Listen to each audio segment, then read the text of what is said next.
Hello, Paul Boyle. I mean, hello, everybody. Just thought I'd give you guys a quick update on what is going on with my health, with the situation, my job situation. I'm actually on my way back to the Orlando, VA. Yeah, for another appointment. This time not for the eyes, but just, I guess they're gonna check out my spine and my brain to see what the heck is going on. Well, some updates. I had my eyes checked, my retina checked last week. Actually, it was last Friday. Thursday? No, it was last Friday. So they have to do a follow-up because they still couldn't spot anything other than, you know, the hole in my retina that had occurred from when I was a kid. Into the slow lane. When I was about 6 years old in Thailand, a kid attacked me with a stick and he actually poked a hole into my eyeball. Yeah. So I have a scar. I have a scar in my eye where the stick hit. Luckily I didn't go blind. Yeah, I basically had a stick inside my eyeball. So anyhow, they don't think that could be the cause of it. Because, you know, it's been there a long time. It's just this thing is happening right now and they think it's the membrane is detaching as long as there's no rip.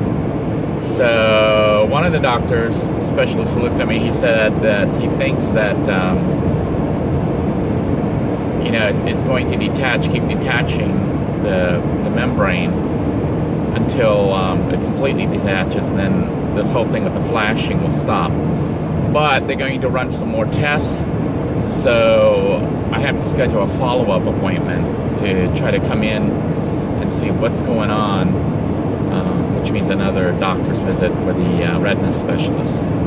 But I am actually heading to the Orlando VA today, not for the retina, but because of what's been going on with me going numb. You know, I've been waking up numb, like almost paralyzed.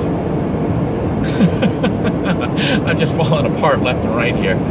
But they're trying to figure out what is the cause of it. And I'm wondering if maybe this has to do with the accident. You know, those of you who have been following from the beginning of this channel here know that I was in a really bad accident. I got rear-ended, it shoved me into the car in front of me, so I basically got hit twice. And for nearly 6 months, I really couldn't even walk. I was, had all those casts all over, you know, the braces and all the stuff all over me. And little blue one was totaled. So I went into OT, not OT, PT, physical therapy, and they actually managed to get me to the point where I'm walking and you see me functioning right now, although I'm constantly in pain. I know I don't show it or try not to show it, but like even right now I'm in pain. I'm in pain 24/7. Any of you who experience back pain, back issues, you know, it kind of never goes away. Well, you know, that's what's happening with me. But that accident may have caused one of my nerves or one of my, what do they call the spongy stuff in between your spine? The elastic spongy stuff, cartilage, whatever it is, maybe to squeeze out or something. So there may be a pinched nerve on, you know, around my neck area up here somewhere, which could affect my body going paralyzed. I mean, it's like right now I'm kind of numb. I've been feeling a lot of numbness. They thought originally it was a B12 deficiency, but see, it could be related. It could be two different things that are causing similar symptoms. Because I had what was considered like a mini stroke. As I start to talk about my health, you guys are like, holy schmoly, he's been through a lot. Well, it kind of explains to you why a lot of you say, Denoy, you seem happy even despite all the bad stuff happening to you. Well, the fact of the matter is, I'm living on borrowed time, okay? All my life, I felt that I was going to die by the time I was 46, 44, 46, somewhere in there. I was supposed to die. Yeah, you know, it's like, I don't know how to explain it. Just the feeling, the knowing, you just know, like certain things you know. And I knew that I was going to die by the time I was 46. And, you know, that was 6 years ago. So, symptoms started getting worse in my 40s. That's when I started experiencing things, you know. But I was experiencing some strange things like premonitions and all sorts of other weird stuff, you know, and visions. I used to see the future, believe it or not. I know some of you are thinking I'm nuts now and stuff, but I used to kind of could tell the future. And one of the futures was me dying. And you're like, how do you know that you were seeing the future? It's because other stuff I saw came true.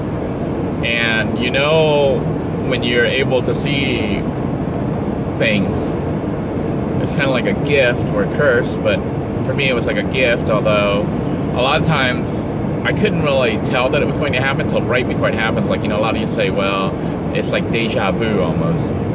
But sometimes I did get a really clear view, and I knew what was about to happen next. And, you know, it was like a predictive type stuff. But I had a gut feeling that I would not live past 46. So all my life, I was prepared to die at 46. And some people might say that was, you know, that seems so young, but, you know, I know a lot of people who died younger than that, like my younger brother, he was 35, you know, and I've seen other people, and in the military, you lose a lot of friends, you know, especially if there's like combat type situations. You don't really know how long you have to live. Age is not a good indication or a factor. The only thing age shows is how long you have lived up to this point. You know, you could die at any moment. Now, knowing that I wasn't going to live past 46, I tried to live my life as if I was dying, because honestly, I think everybody should live as if they were dying, because you don't really know when you're going to die. So you should always, every moment that you are alive, live the life that you want to live. You know, be the person that you want to be. Don't say, well, I'm going to wait until retirement, or I'm going to wait until I'm this age, or I'm going to wait until this happens. I'm going to wait until so-and-so. You might never get that opportunity if you wait to live the life you want. So, you know, you need to know, put it into your head that you are dying. Not that you're in a rush to get there. But if you knew that you were dying, how would you live? What would you do? You know, what kind of person would you want to be? What kind of life would you want to have lived? And that should guide you, because ultimately, that's what you're going to be thinking about your own life, assessing as you lay there dying, if you don't die instantaneously. So, I thought I would die. I mean, really die, like physically be gone. Out of this world, out of this existence.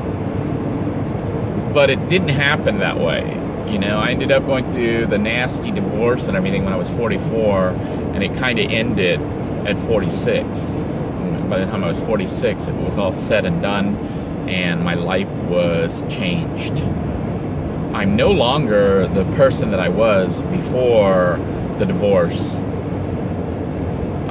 Whether or not I'm better or worse is debatable.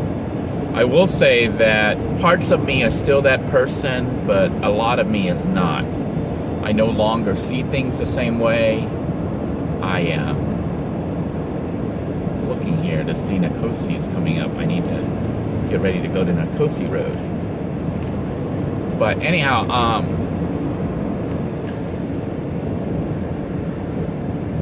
let this car pass me, and then I'm gonna go there's a sheriff in front of me, so I don't want to do anything too weird. So anyhow, when I didn't die like I thought I would, of course my question to God was, what happened? Why am I still here? Well, whatever the reason, God knows. So I have faith that I'm still alive for a reason, that my time wasn't up yet, or at least the new time that God has extended for me. Because the old life, you know, the happy life of being a good husband, good father to my kids, being a teacher and trying to help the community and do all that stuff, I lived already. My new life has been very interesting, you know, being a homeless vet, dealing with the homeless people, being on YouTube. This is nothing like my old life. So if you say, you know, if you say, why is he